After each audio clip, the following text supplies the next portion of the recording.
The Extinction Agenda, comics and movies of the 80s, 90s, and beyond.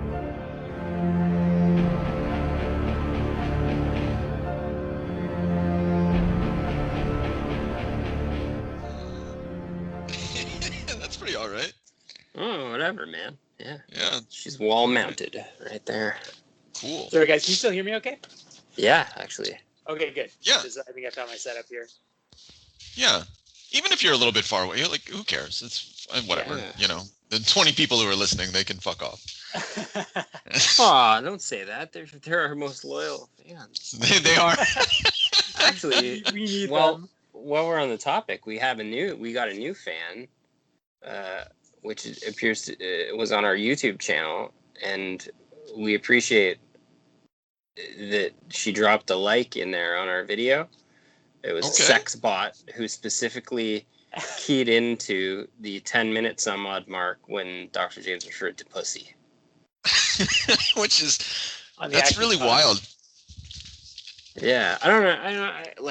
I'd like to think it was a bot, but I mean, like, really, to find that location in a pretty dry Superman talk, I can't see any other way other than listening to it.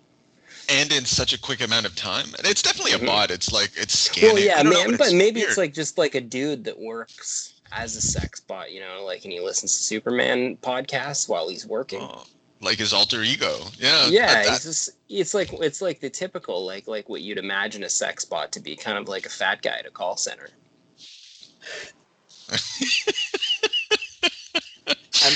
I don't have any evidence to say that isn't the case, but yeah, I have speculative evidence on. No, I guess if it's speculative, it's not evidence. But I mean, whatever. Inadmissible. All of this is inadmissible. I have some other ideas about COVID too. Yeah, that's good. Why aren't we? Are we recording this? Yeah, absolutely. Oh, it doesn't say you're recording. Oh, it's recording.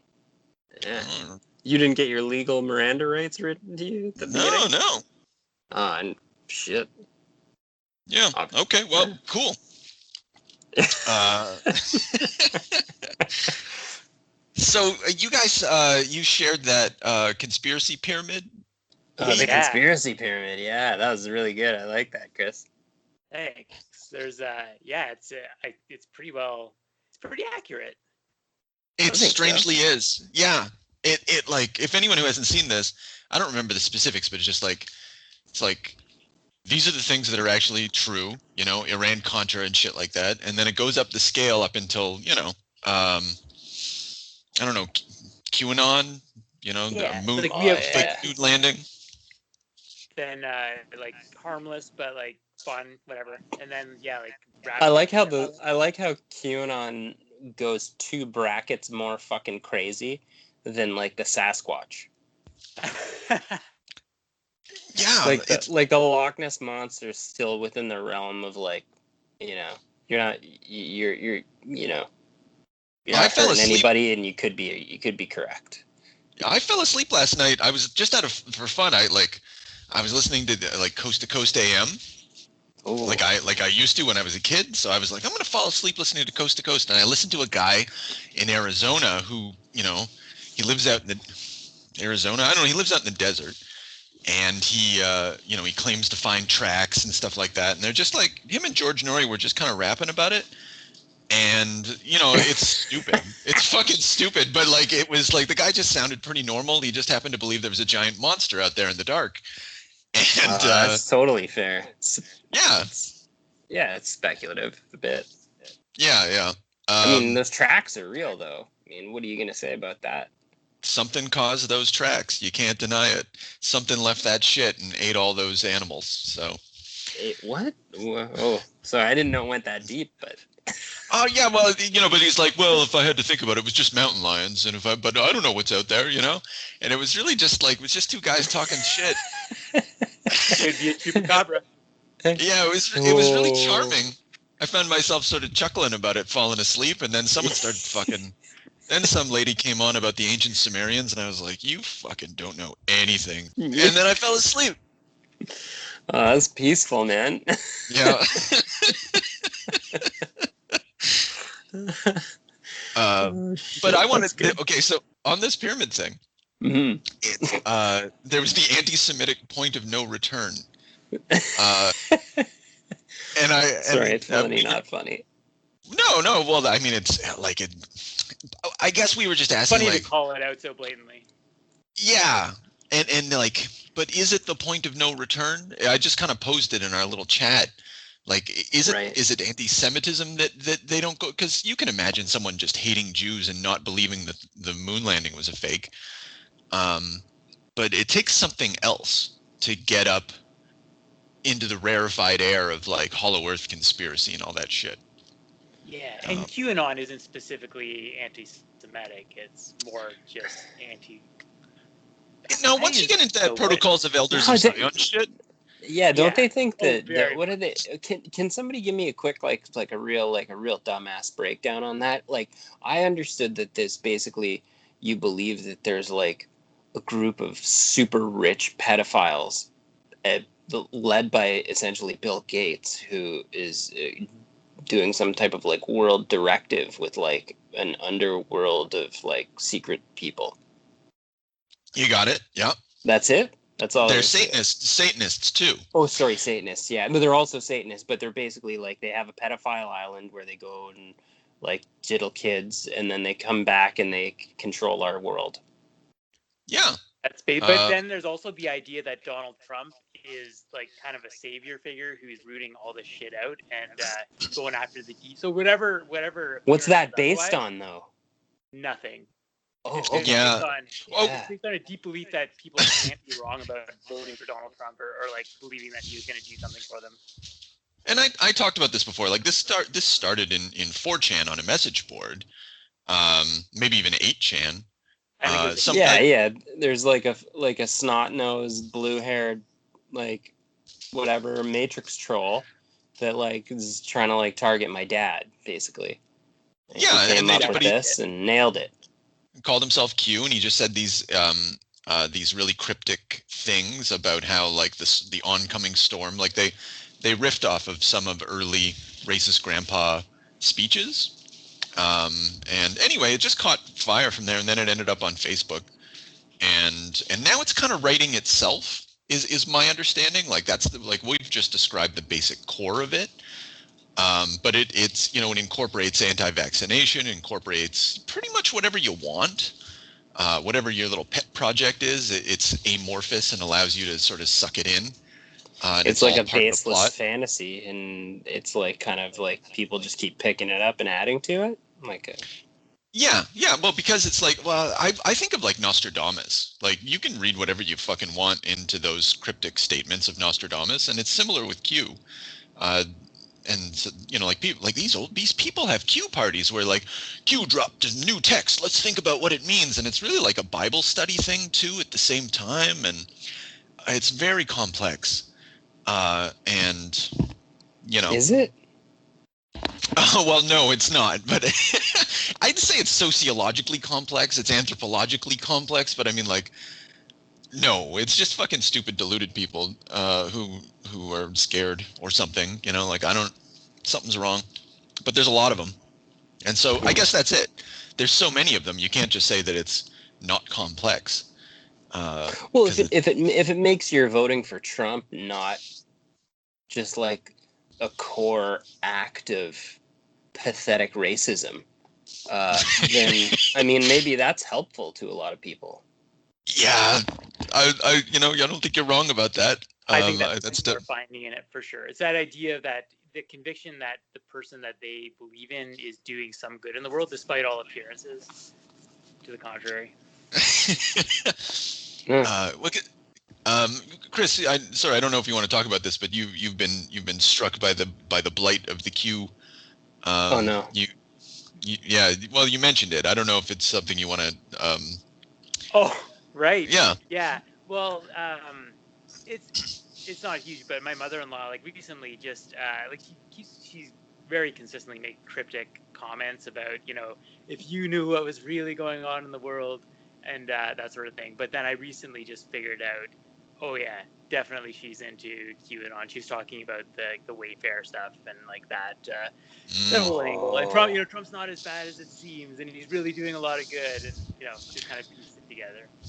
That's so, and it turns like, it just like strikes me as like a medieval way of viewing things, like even like what Foucault wrote about, like this you're interpreting the signs that have been given to you, but you don't engage with them at some sort of like rational level. It's just all floating myth, and you interpret reality within that myth. It's like a magical not anti-world, but alternative world.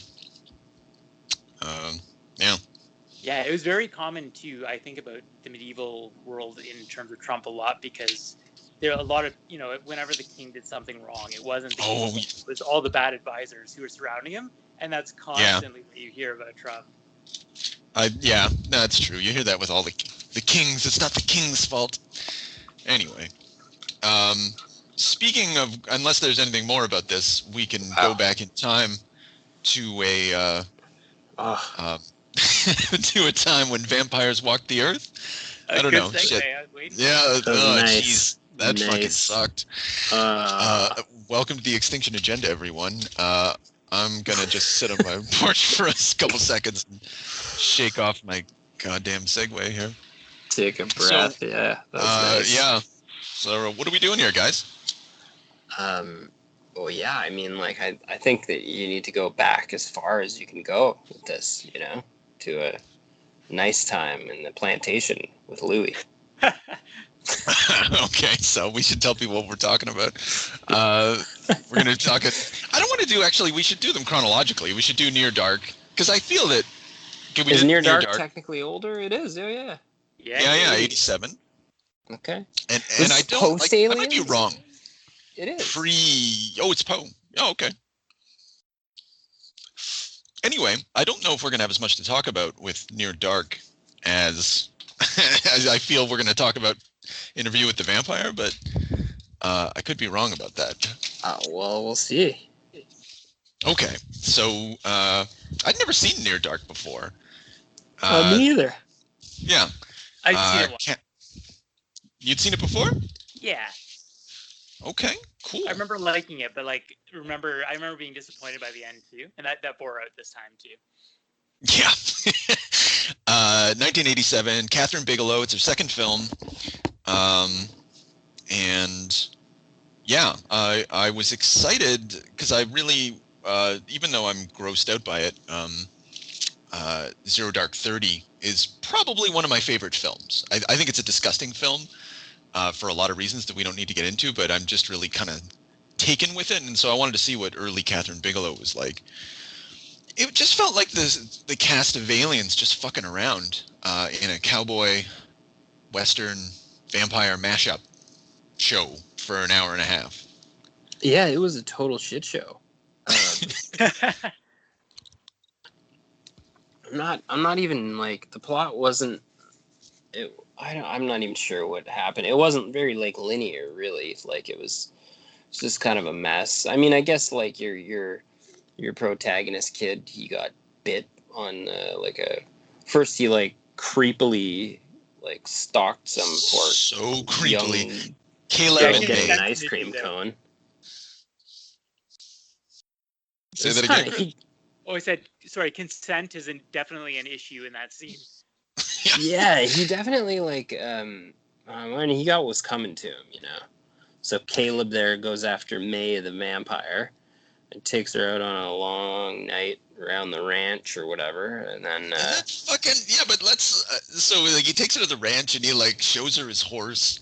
And then ropes her, actually ropes her and pulls her back and stuff, and it's it's really creepy. I just want to really emphasize that he asks to eat her ice cream cone. Later on, he's gonna essentially hold her hostage for sexual favors. He wouldn't return her home until she muck barn with him. Yeah, it's terrible. And when he opens the door for her, he's got a fucking length of rope with him too. How creepy can you be? Yeah, but fortunately, she's a super strong, invulnerable vampire, so she's not really in any danger, I guess she figures. Well, she's not, because she like manhandled him after he roped her. Yeah. Okay, so anyway, when he drives off to the ranch, she says, "I don't like surprises," and he's like, "Oh, don't worry, I'm going to show you something cool." And but like just her kind of eye roll, like it's like she's like, "Okay, I'm kind of amused," because she knows that she's a much greater predator than he is. So I mean that's what saves the scene, but it is it's not cool. Yeah. Yeah. Anyway, so then she turns him. How does she turn him into a vampire? Does she just? The vampire lore in this particular, despite this being like pretty cool movie for like graphic violence and pretty neat vampire scenes, and Bill Paxton just exercising his Bill Paxtonness. Absolutely. Really, the vampire lore was pretty loose here. No understanding of how one turns someone else into a vampire. She just simply bit him and didn't kill him, which apparently establishes you're a vampire. Which I guess is kind of a neat take on it. But I feel like there'd be a lot more vampires if that was. That's true. Yeah, like from a like strictly speaking world building idea. Yeah, it's not great, but I mean, like at the end of the day, it could be pixie dust. It doesn't really matter. Right. Yeah. So she turned him into a vampire. Basically, like within a few hours, you basically turn permanently into a vampire. Apparently, after you've been bitten, not killed. Right. Is how it took. Well, that's how it happened. Yeah. Oh yeah, when he's at the bus stop and stuff, and he's just like, it's kind of interesting as the the police are a menace in that they like he's a bum, all of a sudden like he's a white male. Normally he especially in that context he'd be afforded all sorts of freedoms, but just the fact that he's like kind of sick and doesn't have a lot of money, and then like everyone's just treating him like shit, and all of a sudden he's a bum, and he immediately descends to that experience. There's a war on drugs element to that too, for sure, because the cop's like, what are you on, son? And he tells him, be a good boy, go home. Yeah. It is a fair question though, like at that time of night, looking the way that guy looked, might be on something. Yeah. Yeah, he'd be on whatever PCP. Yeah. What was popular back then? The dust. Oh, not angel dust again. I think one of the things that vampires represent in this movie is the idea of the outlaw, and in that it represents sort of everything that you've given up through civilization and through settling down, and I guess through America becoming a mature society. And that whole scene to me is like, there's the man, you're short a couple bucks for change, you're just trying to get home, and then somebody's there to hassle you, and just you're not fitting quite in with the system, so you got to be you might be a drifter, you're a dangerous element. Yeah. And he's we don't want to go on it too much, but like he's kind of also a victim, like he's genuinely sick, he's turning into a creature of the night. People ought to be concerned about him, but they just want to like get the fuck out of here. They just get the fuck out of here. Like there's $3. He needs $3 to get home, and then like the ticket taker is just like, fuck you. Yeah. Well, it's just fair. I mean, like you don't. That's the treatment of the average crackhead. Yeah. So he gets treated like your average crackhead, and then he goes off, and I guess he walks home. But in this scene was really weird, and I took it like in a magical sense. Fitting for like a vampire story. Like he's walking in that field and he's starting to like burn, and smoke's coming off him, and then all of a sudden like the rescue van shows up. Like, how did they know he was there at the specific time? They just roll up and he's brought into the world of vampires. Not in like a nice way though. Not in a nice way at all. And they're gonna fuck him up. Yeah, Bill Paxton says he's gonna take the skin like right off his face, literally, with his. For I'm not even sure what reason, because they don't really know he's a vampire at that point. Yeah, I guess like you're right. They just came to kidnap him because he made out with the blonde girl. I think it's because he knows too much. Like they got a problem, they got to deal with it. Yeah, maybe. He's got the spur, his boot spur, which was a nice touch throughout the movie, actually. Yeah. So he's in the van and now he's part of their world, but he's not, and he's really like, this movie's really awkward. Like Caleb's a really awkward character throughout this whole fucking thing. And he doesn't really seem, I might be wrong about this, but I don't remember him seeming afraid at any point, just kind of like, just obedient. Yeah, it was very bizarre. Actually, like, I found him in, what was her name? Eve? May, excuse me, yeah. Yep. Caleb and May were like the lead characters in this film, which I find a very odd choice considering you had like a treasure trove of competent actors that you used in basically almost every shot throughout the entire film as like supporting actors. This is a bizarre choice. But to their credit, like they are like very attractive people, even by 80s standards. Like, you watch an 80s movie and it's like, what? Like, was this person supposed to be good looking? But like clearly here, both of them look great. Everyone looks cool in this movie. Like there's such a cool sense of style to it. But I think that must be what they were going for, and that sort of like Romeo and Juliet, young love thing, which I found a bit hard to take, being a cynical old man at this point. So. Yeah, well, everyone else in the film is ugly. So that is kind of, well, I mean, that like, probably helps unless you have like some kind of a Bill Paxton flavor for your. But. No, man, no one wants to have a romantic relationship with Bill Paxton. You clearly haven't seen that Mormon show with him. Oh shit! Now, okay, case in point. Fine, that doesn't argue. Yeah, he's a fine Mormon husband. Let's say that, and he's not maybe going to be a lead in fucking Near Dark. Yeah, they just got these two like little elven youngins to put center stage of this story, and unfortunately, I don't really feel like they're in love. I think that teenagers watching this show would see the the symbolism, see the like the individuals are going through the motions of being in love, and that is often sufficient for individuals that age. But watching it now, they just seem kind of fucking dead fish, flapping around there, and it's I don't know, it doesn't ruin the movie, but I was like, well, no, the bar. I really. What was that? I was just gonna say, there's all the ridiculous lines about like, listen to the night, can you really hear it, and like the stuff like that. Oh, yeah. Does the heavy lifting for the love. Yes. I'll be here. You see the light from those stars? Yeah. That stuff went right over my head too. The bar scene, I think that's where things really got interesting. That's awesome. Where basically they like you die. Well, I mean, I think that's a common vampire theme, is that if you can't feed, you're gonna die.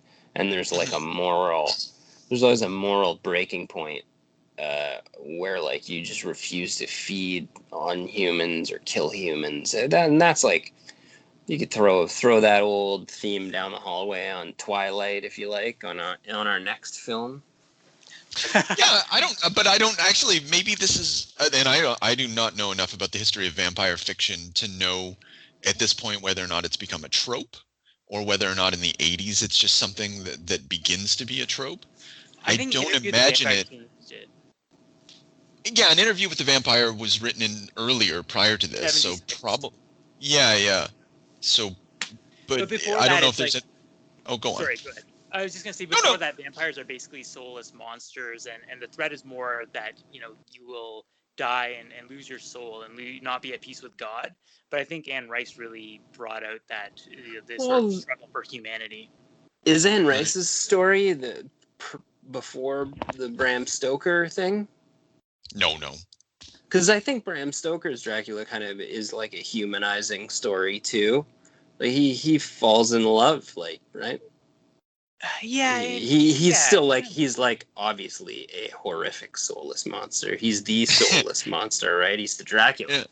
Yeah. All of his deeds are hideous in that movie, but there is like a love element where he can't help himself but try to find like some I don't know. humanity. I know. Well, Kristen probably like. Is that actually in the original books? Like, I know it's in the Francis Ford Coppola movie. Yeah, it is kind of, but I think that like the concern with like Bram Stoker's like super like bourgeois, like he's like super middle class, and like the concern is for Mina's soul, and like she's having sex out of marriage, like she's being seduced by this stark stranger, and like that's it's less Chris Claremont territory. Yeah, exactly. Oh no. Okay, all right. And so Anne Rice takes up the maybe there's an element of the seductive in the original vampire thing, and maybe some stuff about love, but but none of this stuff about guilt that I think is what put us on this tangent, that moral breaking point. Yeah, it's not the moral dilemma of like, will I kill? Like, how do I preserve my soul while being a creature of the night? It's like once you're a vampire before this, like you're fucked. Like you're done. You're a monster. Yeah, like Dracula eats like a whole ship full of people, right? Yeah, exactly. He's just got to keep cooking. That's it. Yeah. And they have to kill every night too, like in the bars. And it's. Oh yeah, okay, yeah. Let's. Yeah. I was just gonna say, yeah, like Lance Henriksen, man, like he's so. Like, I think I've mentioned before, but one of my favorite actors. He's just such a cool guy. But when he puts down the glass, he's just the glass right before he slits the waitress's throat. Man. And he's like, you got shivered, you got goosebumps all over it, and you're just like, it's just a fucking creep fest before they murder everybody. It's like that extra. He's horrific, yeah. Yeah. And like it doesn't have to be a terrorizing of your victims, but like what makes these characters especially monstrous and allows you to be like, yeah, they should die. It's the fact that they play with their food. They're not just murdering; they're enjoying the act of torture and murder. Anyway, Bill Paxton. Yeah, well, I mean, Bill Paxton is he's hard to even describe. He just flails around with that. You wonder if he must have been like that in real life when he was younger. I guess I can't see how he couldn't. I would imagine it would just be like a room full of fucking Bill Paxton if you casted him at that age. He's everywhere. Yeah. It's Jesus. He really plays those types with insight, though. Like he's a really interesting actor. Was great fucking timing. Like when that exchange with the bartender, I won't go through all of it. Maybe I'll cut an excerpt from it. But basically, when he he knocks over the guy's drink, and then he was like, order him another drink, and then the guy drinks it. Now pay the fucking man, and then he just like, that exchange could fall really flat. You just have to have the right timing, and so and he's just this gesticulating timing machine. And everything he does, it just pulls it off. It's gold. Oh, well, I mean, like, I'm reading the quotes from the movie, and if you read these lines, man, like, if you were given these lines, how you would deliver them, it could, like, make or break the film. These are terrible lines. Like, it ain't what's going on, son. It's what's coming off. Your face, clean off. Like, that's a cool. Like, if you handed that to me on a fucking script, I'd be like, oh God, like, how am I gonna deliver that? Yeah, that's comic book lines like that, and it's terrible. Yeah, it's lines from a different medium. But that's cool, man. I think that's what makes it work, though. Like he's just wild. I hate him when they ain't been shaved. Oh, I'm just... Fuck. And this movie also has the idea of which I guess is probably borrowed from Anne Rice, the child vampire. I don't know where that trope originates from. I suspect it's kind of around there as well. Oh yeah, they took it up a notch in this film too by like having this little guy get kind of excited about the idea of having another child with him. Yeah, and his Like, reaction to the I waitress, can't. like, I don't know. It's go on. creepier. Is it creepier to have the child that grows into an adult and hates its body, or creepier to have the child that wants more children? Yeah. Yeah, they're both bad. Yeah, and it's not just wants another child vampire. It's like wants it to be Caleb's sister. So it's just like this incestuous fuckfest, and you're just like, wow. But that's what these guys kind of, that's where this goes, right? It's oblivion, and madness. What I was gonna say? Oh, go on. Go ahead. Oh, I just wanted to comment on the little kid's reaction when the waitress showed up. Like, I puzzle over this. Like, she's dropping off the wine and everything, not the wine, the beer, and the camera goes over to him for just a second, and he takes a piece of paper under his chin and he rips it in some sort of weird gesture, and I was like, Oh, is that a threat of sexual assault? What is that? No, I think he was ripping up the children's menu. Oh, of course. Okay. Still a threatening act, but less lewd. But that's kind of such a stupid. That's fucking probably dumb. made that scene worse for you now. Yeah, now that I'm thinking of, like, what a dumb act. Like, that's it's childish, right? It's just like, I'm not a fucking kid. Exactly. Yeah, I'm gonna kill you, bitch. Anyway, Chris, you were gonna say something. I'm sorry. I was gonna say it's interesting that so like they're all of the vampires are trying to pair off, and it's like they're establishing this family for themselves. Right. I feel like ultimately, like in a weird way, this movie's asking, like, what if James Dean grew up and realized that it's really all about family, man? Like, you should just settle down at the end of it, because that's really what the overall arc is. Like, Caleb kind of realizes at that moment, when they want to turn his sister, that, like, hey, I can't do this. Like, this is, these people are important to me. And then that leads him kind of to go back to defend the homestead against them. And it's sort of like, he rides a horse into town in the final scenes. Like, it's a pure, like, Western showdown. Yeah. And that's true. And it's also weird. I was thinking about the way in which he's cured of his vampirism. Was that a blood transfusion? Yeah, it was a transfusion. Where did you get that? Where did he get all that blood? Was that sheep blood? What the fuck was that? Like, I don't know, man. I assumed he just transfused it from himself, and for whatever reason, it was enough to cure him of vampirism.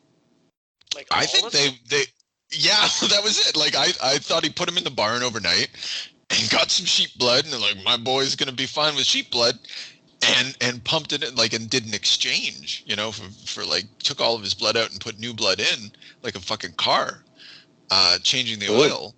Yeah. And I was just struck by, I don't think that would work. Yeah, and just like how the dad was like, you know what? Let's do it. Would you die a horrible death if someone did that to you in real life? Replace my blood with sheep blood? Or yeah. Yeah, I think we get halfway through that process. Here. No problem. No reservations at all. Cardiac arrest. Here I come. Anyway, yeah, and they just like speed over it so quick, right? Like, no yeah, hospital, you're just confused. You're like, wait a sec, the kid can go in the sun. What just happened? There's just like a bottle in it. Buddy was doing a gangster IV on the guy, and that was it. And then they're having dinner. Yeah, the whole thing is, but and they do it with May as well. Like, the whole resolution of this is exactly like Chris suggests. It's it is at the end, like, fuck Westerns and the outlaw and stuff like that. Have home Settle cooking down with your family and your girl. That's right. Yeah. Boom. Which is vanilla ending, which was shocking. Pretty what. Yeah. Maybe that's the Western. Maybe that is the Western thing, though. Like, maybe we don't know Westerns enough. But I bet a lot of John Wayne movies kind of end that way, where the fella just, he goes home with his family and his girl, and you've defended yourself against the Indians, and Yeah. you know. I guess it's because I probably started watching westerns around Tombstone and Unforgiven. So Yes. Yeah. there's a lot more. I don't know. This didn't There's a end lot that of- well. I think you're right, but the combination of, so you have that, and then you have the sort of like, I mean, in the beginning, like the way they meet up, it's so, like I say, it's so James Dean. It's like everything's shot like tight and claustrophobic, and like then he meets her, Yeah. and it's like sort of like wild, youthful energy, and they're all, you know, everything they're saying about, you know, like you got to live by your instincts. It's like, you know, you just go out there and live day by day. So like the entire energy of the movie is kind of derailed by that sort of like pulling back to the home front or whatever. No, I see both things in action. You know, I think the final. Yeah, I think both of what we're saying is there, which is, you know, that's cool, man. And like this, I think this movie is an interesting intellectual exercise with a lot of like great character actor work and cool. Like I saw like the camera work. It was very music video. Yeah, Like moody, some of the just really cool. yeah.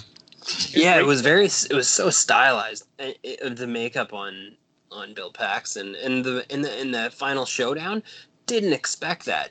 The budget just all of a sudden came out of nowhere, and then we were fucking the transport truck scene, the jackknife explosion, oh man. But it's so all that shit that show. Yeah, but it's so James Cameron, you know, and James Cameron's like, I think he's even shows up in this movie. Like with the transport truck, I just and everything you just described, that's Terminator. Yeah, even the beaver panel station wagon, I think, was in the first Terminator. Right. Yeah. And then when they and there's bits from Aliens in this as well, when they like, you know, we're in a lot of trouble, we're pinned down, what do we do?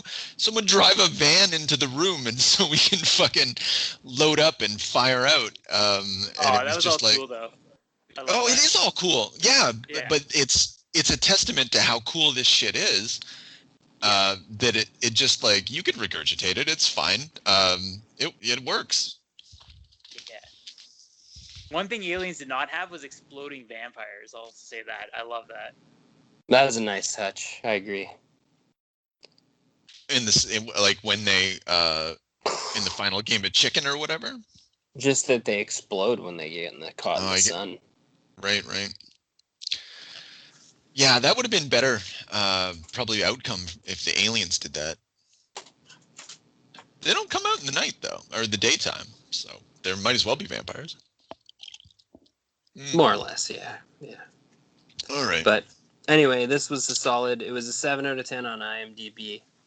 I'm saying it's at least that. It honestly, like, in terms of being like a very bizarre, stylized, like, cult classic, I actually don't know how this got past me in my crawling through movies in the past, but it was awesome. Yeah, when I saw the Bill Paxton scene, I was like, this is so up James's alley. He's gonna fucking like up until that point in the movie, I was like, I don't know if he's gonna like this. I don't know what there is to say about this movie. And then all of a sudden, Bill Paxton is just unleashed, and I was like, this is awesome. 2, James is gonna love it. And I can't. I don't know if I can go all the way. I'm gonna give it a 6. Okay, all right. It didn't tickle you the right way. Oh! Yeah, What did you say, Chris? I give it an 8. I thought it was cool. Like, despite whatever, you know, subtext issues I had with it, like, overall, it was pretty tight. And, like, even just the direction of it, like, I thought worth that extra point. Yeah, but I'm never gonna rewatch this movie, and I think that's what this comes like where my mark comes down to. I'm like if I want to see that Bill Paxton scene, I'm just gonna go on YouTube, Bill Paxton Near Dark. It's gonna be amazing. But this movie, I'm just gonna leave which Bill Paxton scene, man? They were all good. Exactly. I can just see myself leaving this in behind me, never revisiting. Just like, you know, glad I went there, but I guess we'll see.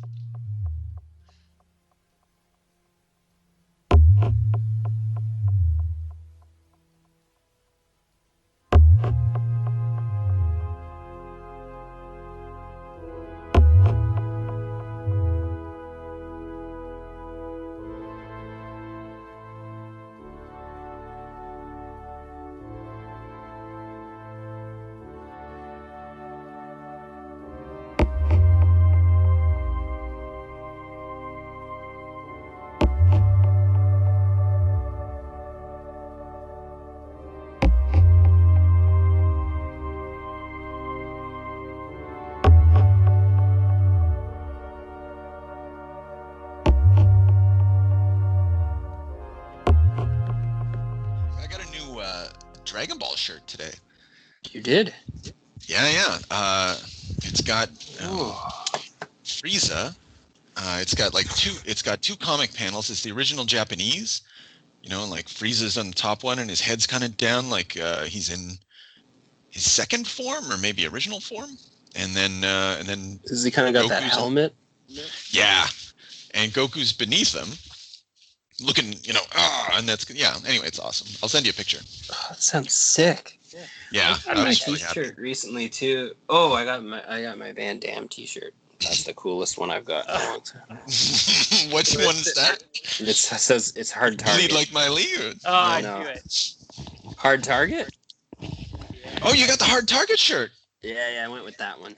Oh, that's a much better choice. I was gonna go with Tong Po, but yeah, it's an overt classier shirt. choice. Yeah. Anyway, so there's a pretty good Bolo shirt too. That was like, you are next, Well, maybe if you're good on your birthday.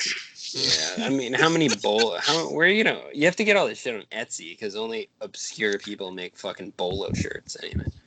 You know what happened to me though after the Bleed Like My Lee shirt? After you sent it, and I looked at it so many times. You started combing through what? No, man. What No, it's worse than that. It started showing up on advertisements, like when I went to websites, and it would just have like it was. I just constantly see like people wearing that fucking shirt, and I was like, "Oops." That's his buddy's girlfriend wearing it. Yeah. So I was a lot of that going on. Yeah, I mean, like it's ironic fun if you want to go down that path, I guess. I was just pleased to see the system understanding my what I'm interested in. No, that's great software development. Yeah, if that's all AI has to offer us, then I guess we're not in any fear of robot takeover quite yet. No, actually, when that bot, getting full circle, when that bot found, like, when I commented about, I'm gonna say it again, pussy, like, let's see what happens.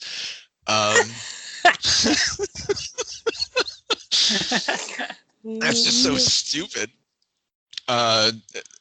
Anyway, if that's what AI is about, if it's just like this lecherous nonsense marketing tool, fine. Well, of course, it knows what humans are about. Yeah, I kind of like I'm still sticking with my fat guy idea of it. Well, either way, man, no, one's more concerning than the other.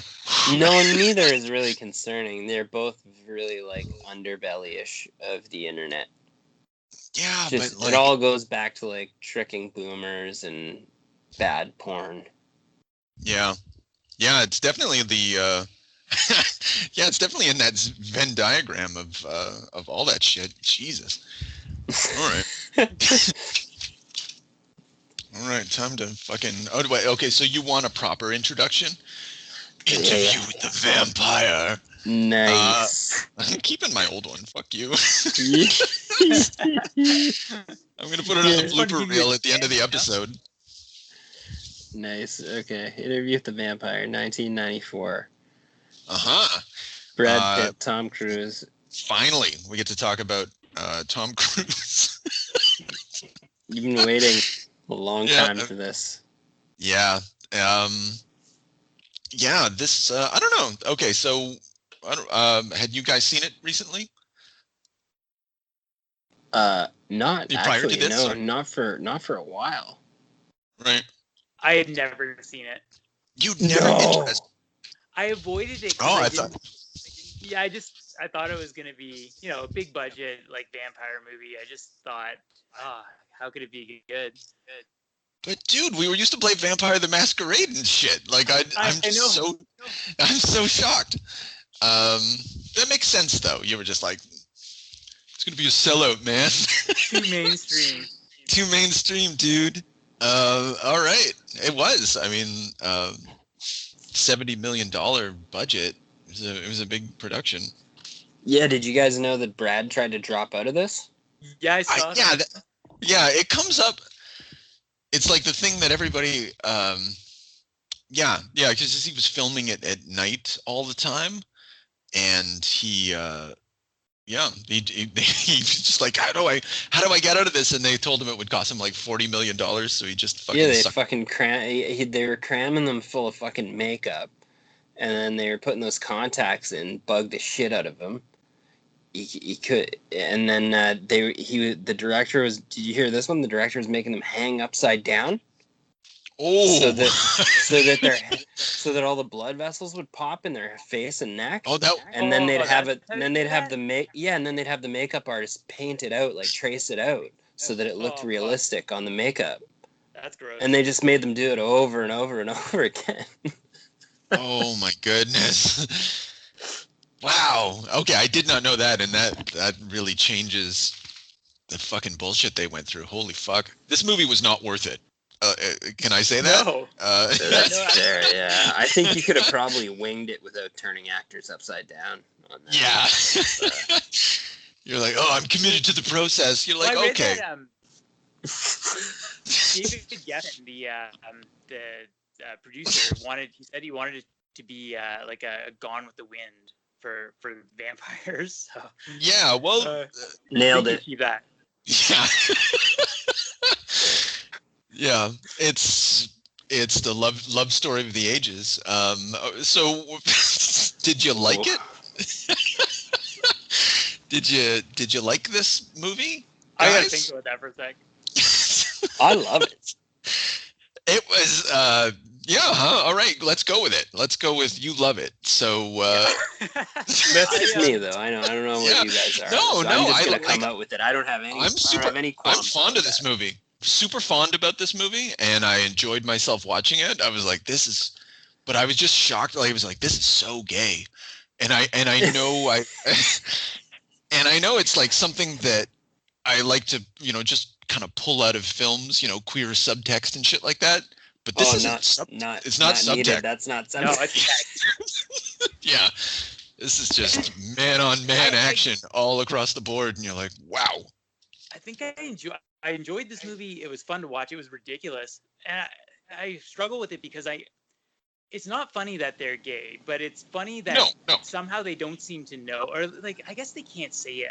I think that must be it. Like the studio, like everyone knows that that's what this is about, but it feels like they couldn't show 100%. Like this is a movie that could probably use a reboot, right? But in ways, sometimes watching Brad Pitt, like it was like watching Tobias Funke in Arrested Development, where like everyone knows that he's gay, but like he just doesn't know it himself. Well, because if I'm not mistaken, like Lestat, he's sort of in the original books, he's he'll fuck men, he'll fuck women, he doesn't give a shit. It's blatant. And he's so boisterous in this movie too. I feel like he's just like trying to get Louis to open up the whole time. Yeah. Party. Watching Tom Cruise, this is so outside of Tom Cruise's typical bubble. The only thing I can relate this like ludicrous performance to, and it was it was a phenomenal performance. He was unrecognizable. He was lunatic. And I don't know if that's unrecognizable for Tom Cruise. For me, it is. Yeah. Like, I mean, I think that the only role that I can relate this to is Tropic Thunder, where he just came right out of his box. I didn't know who the fuck it was. Magnolia era, and I think you've been sleeping on Cruise, man. You don't know what Cruise is. You don't know what he's about. Yeah. We got to talk about Magnolia. But when he was dancing with the corpse, I was like, oh, now I get it. Like, now I see why they picked Cruise. Like, that sort of panic energy. Oh, that was There's disturbing. Life in the old lady yet. And you're like, that's awesome. This was another typical one where I put it on, and I was like, you don't have to watch this if you don't want, Kate. And she like, meh, just sort of sat through it, and then just kind of got like enthralled. She was so disturbed by that scene. Yeah, I think it was Kirsten Dunst that like got Kate like captivated. Right. Yeah. That's the heart of the movie, really. Well, that's when the severity of the movie increases, and the you're not sure where the chips are gonna fall. Yeah, because he basically pulls Louis out of the sewer because Louis fucking given up and just turning into a swamp monster. Which is awesome. And then he's like, "All right, come on up. I got you a daughter." And it's it's just like this little. It's that that girl you found in the plague house. Yeah, I got her for you. Favorite moment of the movie. You monster.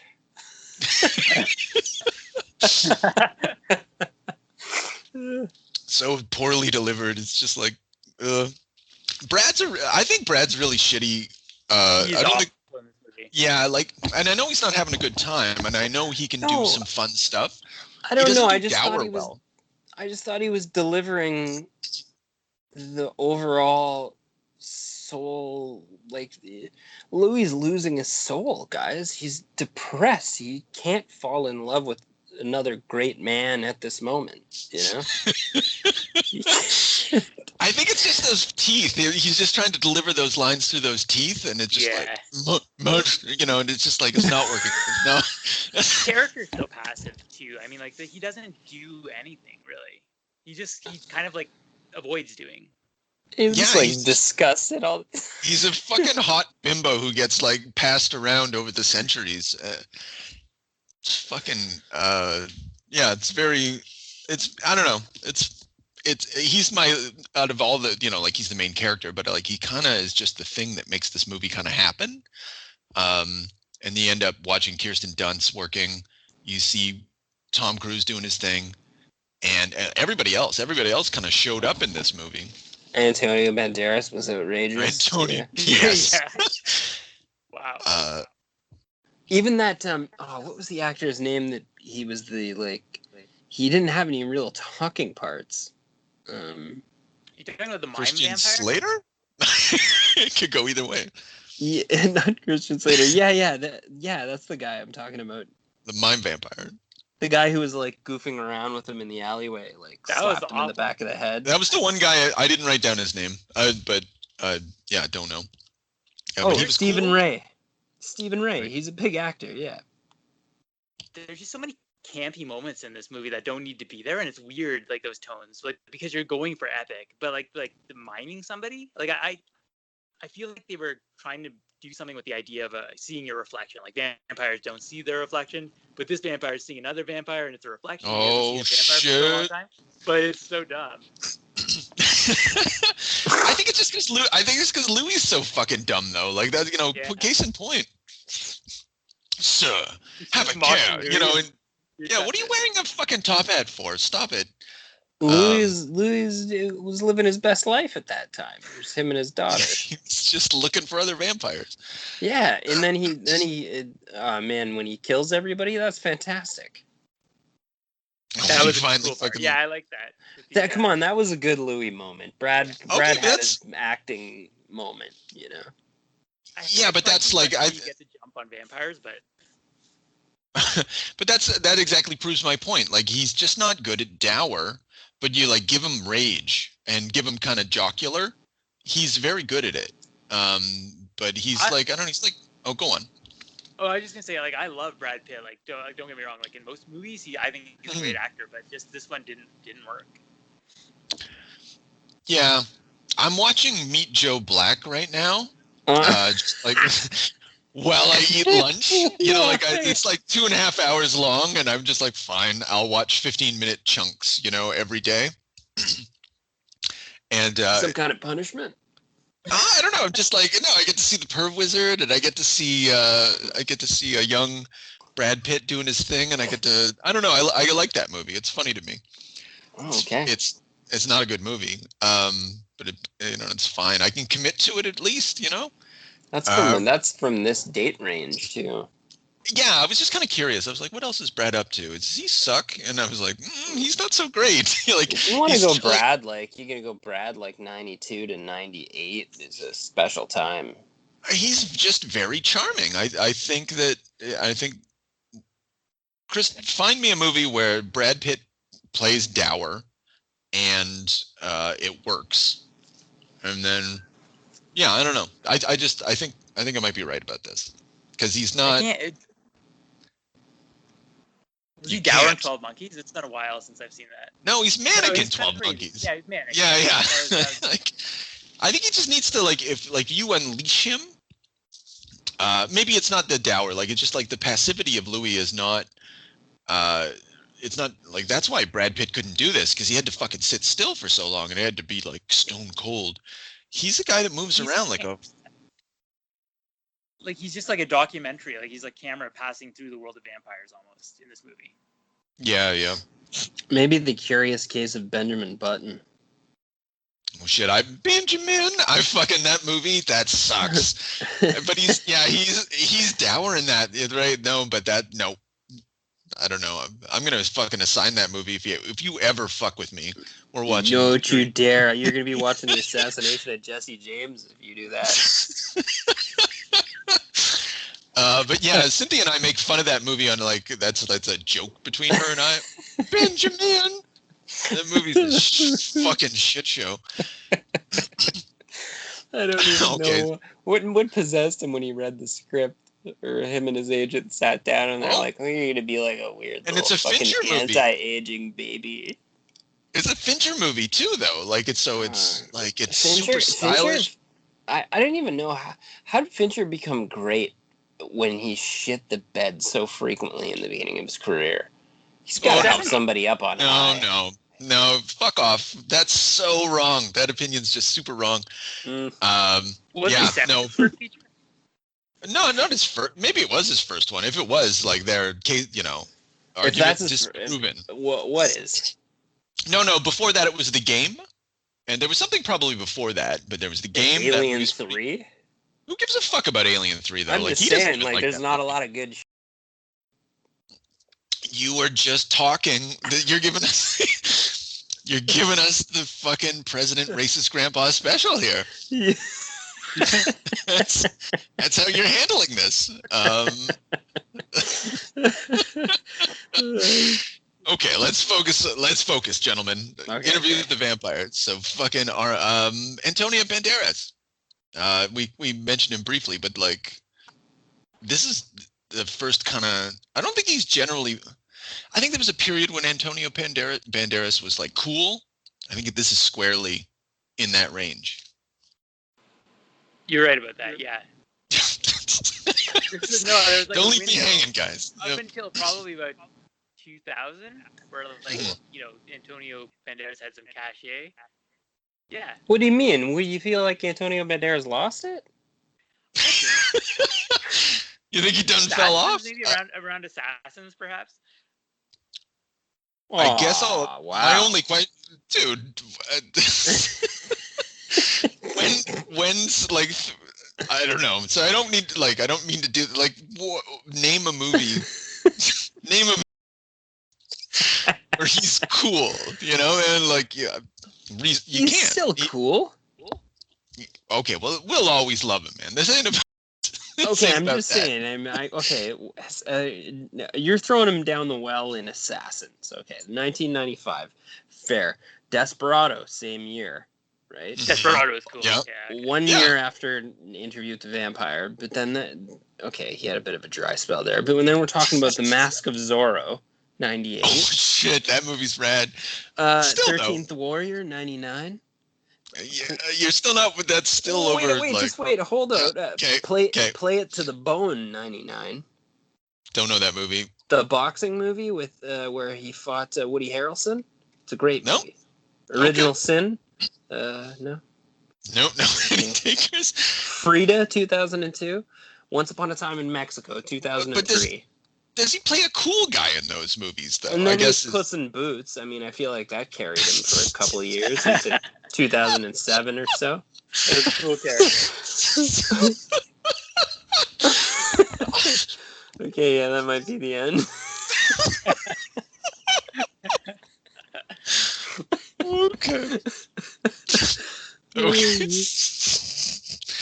I just love how, as Armand is his heart's so fucking broken, he's just like, but I thought we'd be together. And he's just like, tempting. You know, you're also hot like Lestat, but I'm gonna just walk alone.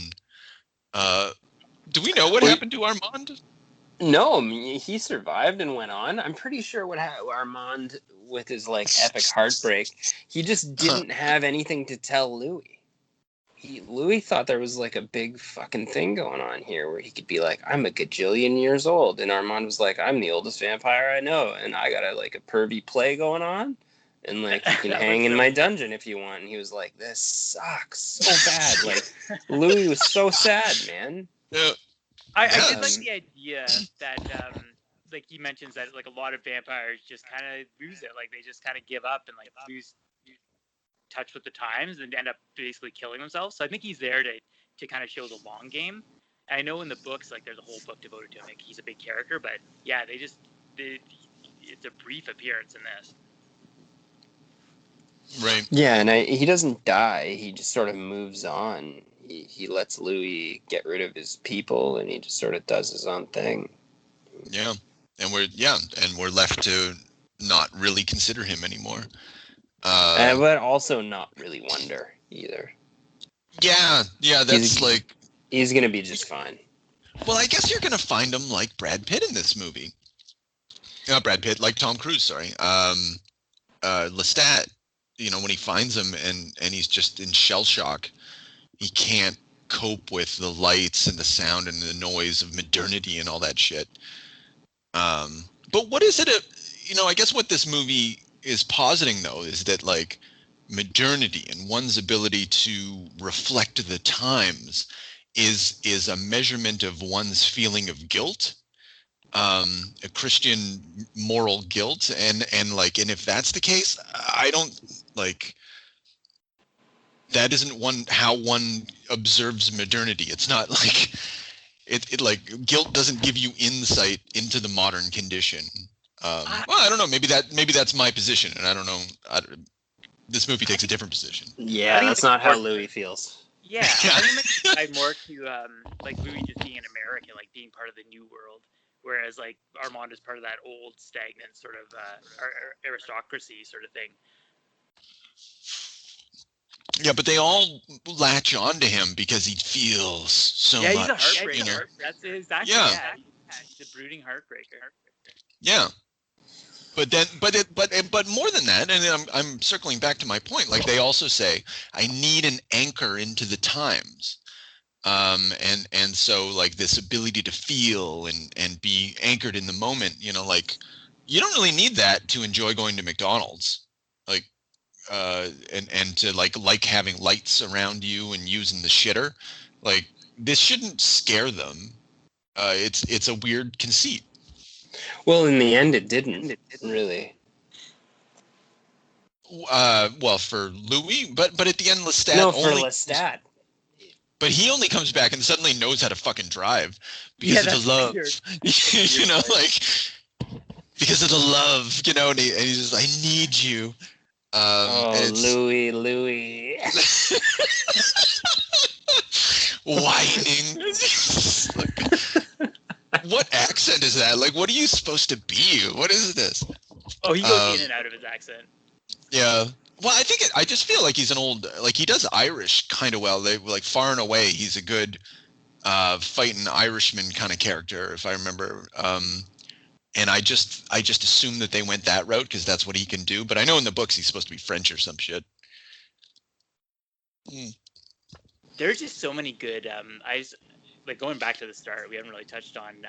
We haven't talked about this movie. Romance of Lestat and Louis, but the like when he bites Louis the first time, and it's like that he flies in the air, carries him up.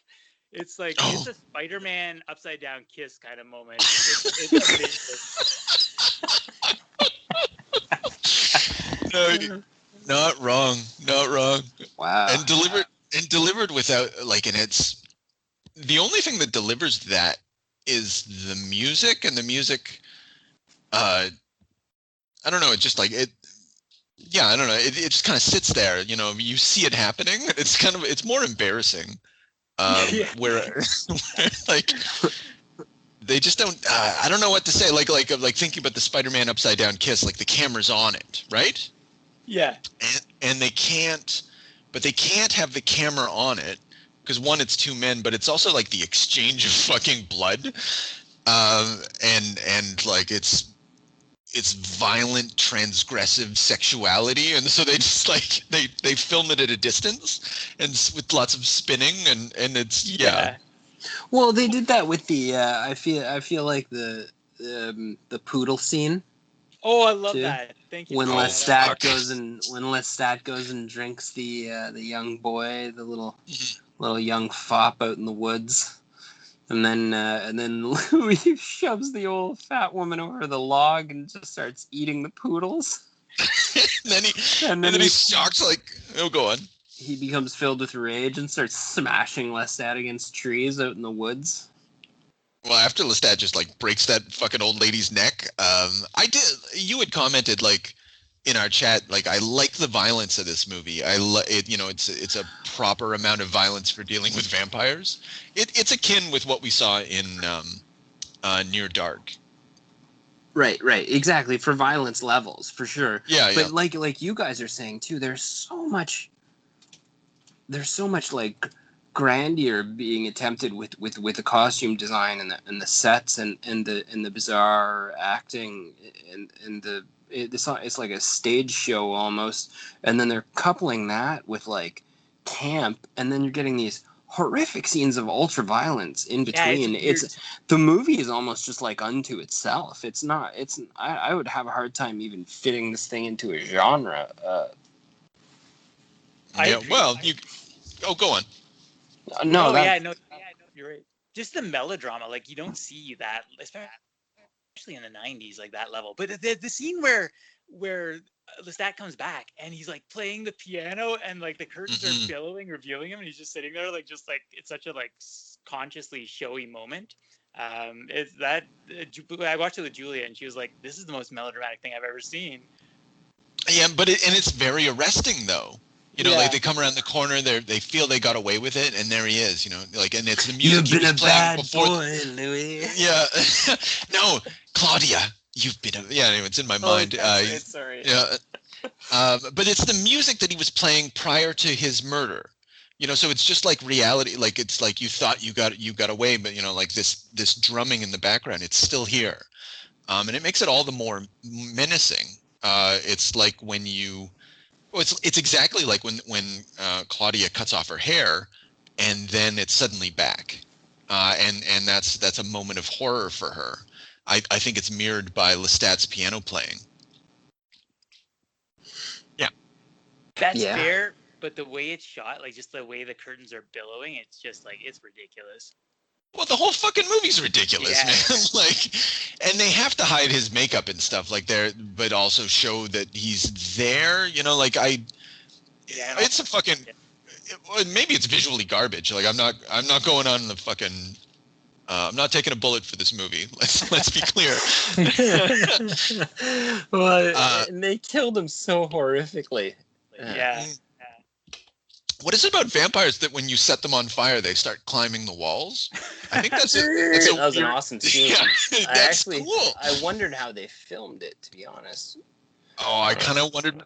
There's a lot of like roof walking scenes, and I know it's not impossible with they fake the moon landing so they can do this, right? Nice touch. They can trick the eye, and but I did wonder as well. I bet. It's stupid how they do it, though. I imagine it's like the only thing I could think was like an animatronic puppet. The way the crawling was kind of limited in motion, because I don't think you could set a stunt man on fire quite that badly and have him invert reality. Yeah, no. That guy. What if Neo needed a day job? I just thought maybe they also put the room upside down, like physically put the room upside down. Like to the old Batman wall climb? Yeah. I think it's a case of Batman wall climb, but like on a more sophisticated level. It would have to be, wouldn't it? Like that's the only way you get that done. Yeah. Unless, fucking miniatures every time. animatronic fuckers. So anyway, we'll look it's exactly the same as the Holy Grail. What are you talking about? The Holy Grail? Where they see the castle in the distance and the guy goes, "It's only a model." Oh, shit. Okay. Oh, right. Yep. Sorry. Monty Python reference missed. Yeah. Obscure. Yeah. I don't know why. I watched it recently for some apparent reason. Oh, no. That shit's great, man. Nobody here felt that way. Really, huh?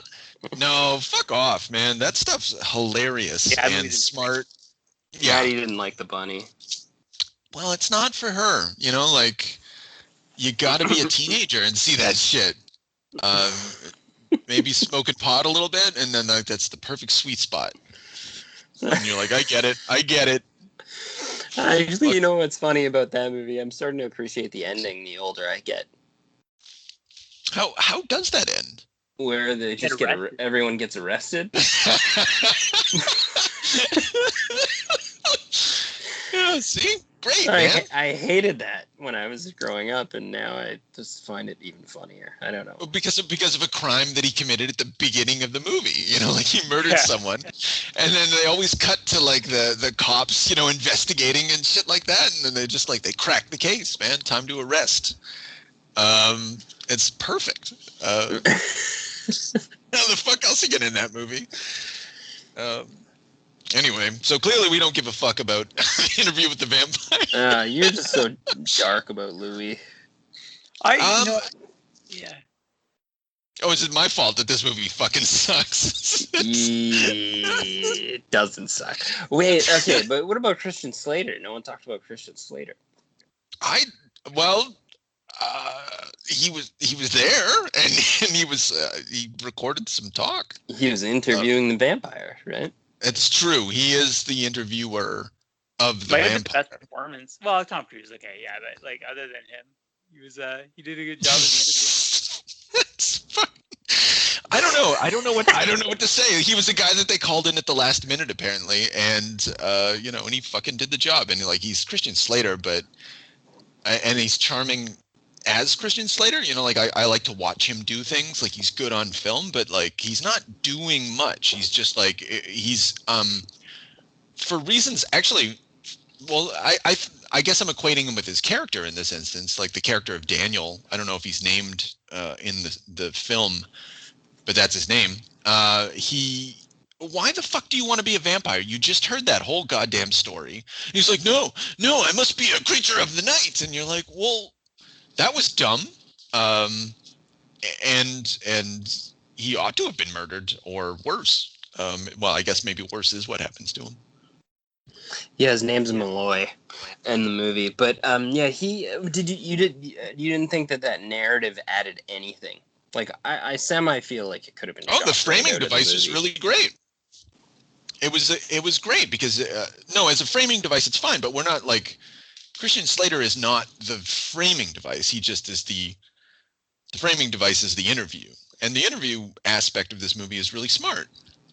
Because when you get fucking tired of some sort of plot line, because imagine this wasn't told in an interview style, you would have to have like. You'd have to have something to drive you from one exciting moment to the next. Yes, yeah, and it would just be a fucking plod, and for hundreds of years of just and then I spent 10 decades painting, and just fucking passing the time, and I was on the train a lot, and I went over, and I went to, so it's perfect, and it gives us a moment of release from the tension, and whenever they want to like throw us back into a melodramatic moment, it's just it's a vehicle for the melodrama is what it ends up being, which is good.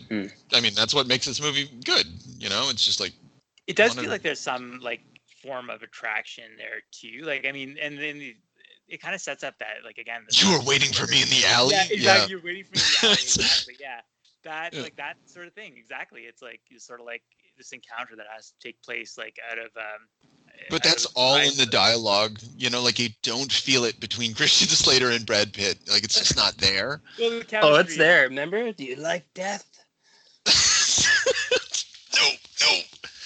It's fucking. Yeah, I just like. wanna talk. Sorry, Go ahead. on. I just want to mention like a couple scenes that we cannot mention, but like you know, we talked a bit about the Tom Cruise on fire, but the when Louis sets the plantation home on fire and Tom Cruise Yes. just bursts right through the window. Fine, destroy everything we have. Perfect, Louis, perfect. It's amazing. Yeah. No, he's got so many. Yeah. Like, why did he fly in through the fucking window? That's a good point. I hadn't thought about that. Just smashing. Well, Right it was like a domestic. Yeah, Oh, exactly. exactly. Yep. It was like, and then, but it's a domestic where like a fucking plantation goes up and he like delivers a dead body to a bunch of slaves and like, you're free. Your master is the devil. Yeah. Wait, but did you guys interpret that Louis ate that maid? Oh, he did. Oh yeah, he did. Yeah. That was his, I guess, his first sort of, I'm feeling guilty. Yeah. That was like he had been eating rats for a while at that point, right? And then that was sort of like he just slipped. When Tom Cruise like juices the rat, like it literally like the sound of the sound effect is like it sounds like pouring like a juice jug. It's ridiculous. Yeah, I thought about that. He's just squeezing it dry. I'm like, I don't know if it works like that. Why is it like? Wouldn't there be bits of like meat as well, like falling into that? But you can see, I mean, yeah, like we've already kind of mentioned when we talked about Near Dark, like those elements of the, you know, trying to hold on to your humanity. I like the way the vampirism worked in this, like the, you know, like not enough to just bite the person, drain them, like you have to share your blood. Like there's just like, I don't know, there's a whole lot of cool elements to this that Rice introduces, and they become really influential. So, for that reason, I'm glad I watched it. This is straight like origin of Gothic in the 90s. Yeah. Or just like more of an expression of it, because I guess it was being expressed prior to this. And probably one of the reasons you didn't watch it was like, oh, they're just like, you know, it's fucking capitalism sucking up my subculture. Yeah, well, I mean, vampirism was pretty embarrassing to like most goths, but yeah. Oh, yeah, I guess, yeah. Most of but that you like you say too, Chris. That was a lot of like it was just more true to like vampire lore, or is building more rules around vampire lore, which I think is part of the fascination with the vampirism, is that like that whenever you see or hear a vampire story, you like to be told whatever version of the lore that this particular story is going to sort of unfold, and that's the whole like fascination with it too. Like, are the rules going to be different in this story? You know, that's a great point. Yeah. Like no, and that's actually that's exactly it though. Like that's so relevant. Because I don't know what they were doing before this, but this might be the first moment in Rice's story. Maybe you can correct me if I'm wrong, where they're like, no, all those rules, those are out, but we're going to institute different rules, and it's just going to be a gay fiction from now on, guys. And that's, I don't know, that's pretty cool. Like, that's amazing. Yeah, it's the first that I'm aware of. Like, it really. Yeah. Especially and I think I think I mentioned this already, but like in the book, apparently like the LGBTQ subtext is like way more like present and at the surface. Yeah, it's perfect for it. You know, like what is dudes getting together and exchanging bodily fluids in the night? You know, like it's. Yeah, but I don't know. Gotta hide. I don't know that I needed Brad and Tom to make up. You know. Like their intimacy was right in everyone's face. No, it wasn't. Their partnership I don't know. No, You think so? I don't think it was. Like, I think they went through. It ends up being a pantomime, like orchestrated by Lestat, where what it ought to have been, you never. This is so fucking dumb. You never got an actual physical intimacy between the two of them, except for, let's say, the one night stand, and then otherwise they're just sitting really apart from each other. And bickering a lot. Yeah, exactly. Yeah, that's right. It just goes straight to the bickering. Well, in all fairness, in the interview, we do cut into the sort of the middle of their marriage. That's true. So it's like very realistic. There is this threesome. There's like there's the vampires and threesome. It's a bad joke. Where they're draining that prostitute, and like he's like, I'm not gonna kill her. And Lestat's like, of course, like we gotta kill her. That's true. That's it, but that's it. That's the most emblematic thing. Like, okay, we're gonna have this really erotic moment, but we're gonna put a woman between the two of them just to make sure it's cool, for society. Just to make sure a woman's brutally raped between them. So it's cool, guys. She wasn't raped, was she? Well, not exactly, but she was clearly. They're like, like, what do I have to spell it out? He's like, I made a coffee table coffin. Ah. Oh shit! I wanted to talk about that. Oh yeah, that's fucked. And then he just drops her in there, screaming. Yeah. Oh, are you happy, Louis? When he drains the, he's holding a cup of his blood, and like Brad Pitt just knocks it aside. It's just her shriek. It's like, that's understandable. Yeah, that's my blood. Yeah, it's suitably horrific. Like it meets, like, especially that particular scene where like this woman's life is on the line, and like Louis does not give or Lestat doesn't give any fucks, and Louis not able to. He's not able to actually fucking take action. It's so frustrating because like. You could stop this woman from being murdered right now, but like he's just this fucking tease. Like he still wants to be in this melodrama, and like, and that's his weakness. Like, and it's so stupid. You don't have to be in this murderous melodrama, dude. You can just fucking leave at any time, and then he's gonna stick around. Damn you. Yeah. Yeah, it's one last thing I wanted to say about the the queer subtext is so the producer David Geffen, is that right? Mm-hmm. Yeah, I think so.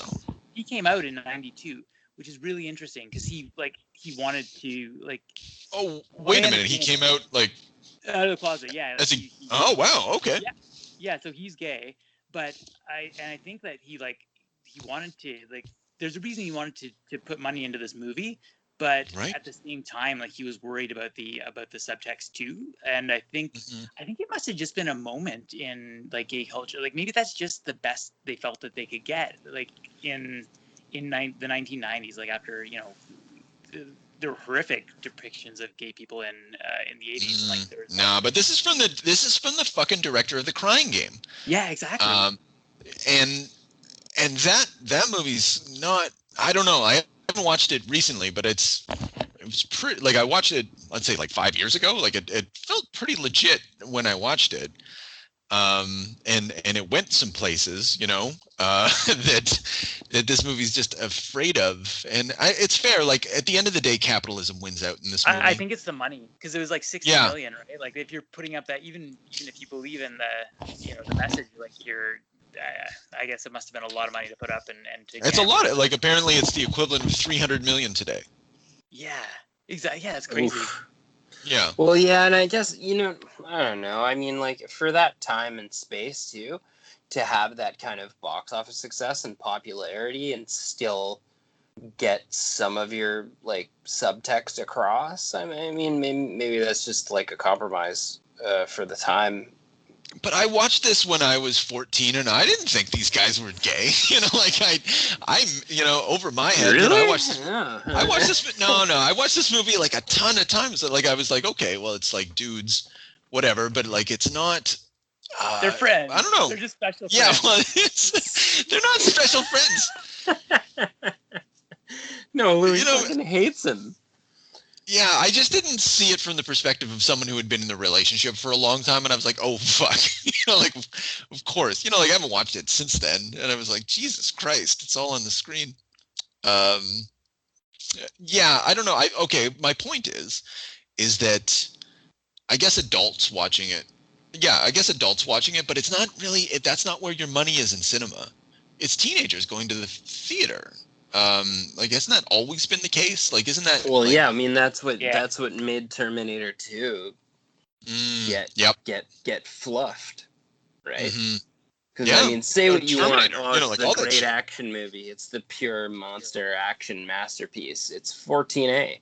You took a grotesque, violent, like whatever science fiction plot, you turned it into a fucking circus. Right. So that kids that were 14 would go to the theater to see it, and you hit that shit out of the park. Yeah. And then that's for me, that's like the big staple. Like, that's a pinpoint. That's a turning point from like good rated R films to just take a fucking hot dump. That's funny because that movie's very good. Okay, sure it is. Yeah. I mean, but it's good in the same way Jurassic Park's good. Like, what those aren't? I don't know. That's a complex statement. Aren't they in the same fucking year? Like when? Like, yeah. Okay. So this is the movie that doesn't want to be talked about. Is this what's going on here? Yeah. So fucking. Where are we on this? After we chewing it over, where are we with Interview with the Vampire? On our like, what do we want to rate this on? I'm gonna give it a 7. I'm gonna give it a 7 out of 10. That's your comfort zone, man. It is, yeah. I mean, I give it a 5, I think. Oh, 5. Yeah. Dang. All right. But I enjoyed it, but that's not necessarily a bad thing. Like, I still enjoyed watching it. So like, my enjoyment level's higher, just objectively. Yeah. that's fair. Yeah, I don't know. Maybe I got to go the same way. Like, if I've clearly rewatched it. I don't know if I'll rewatch it again. I would recommend it to others if they wanted to watch a pretty good movie. So yeah, 6. Gonna go 6, 7. Might be with James on this one. I'm gonna just read you guys a couple of the the review titles here. Okay. Romantic, melancholy, and beautiful. A vampire epic for the new millennium. Ornate, lushly filmed horror with erotic overtones. Oh, well, that's pretty clear. Anyway, there's some very generous reviews. Not sure why that happened, but it's very highly rated on IMDb. Yeah, man, it's I don't think it's that bad. I think I think Brad Pitt's kind of a bummer in this, but otherwise it's pretty good. And it could have been more gay, I guess. Maybe I want to say. Fair. Yeah, but it's 1994. Some would argue that that'd be pretty difficult, but. I wouldn't be surprised if this gets a reboot at some point in the near future, though.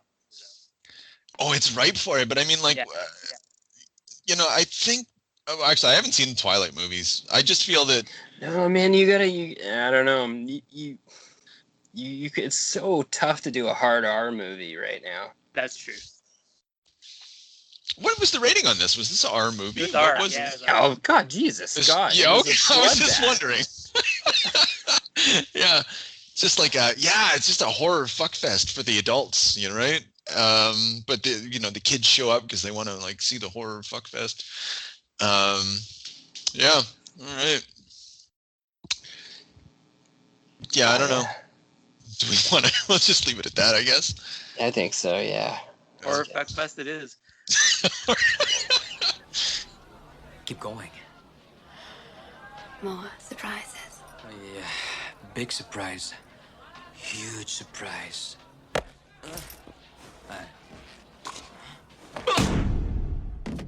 Okay, what do we want to do? What are we doing next? We're doing we're gonna do Transmet next. Yeah, dude. Yeah. We're gonna Transmet We're gonna election do- special.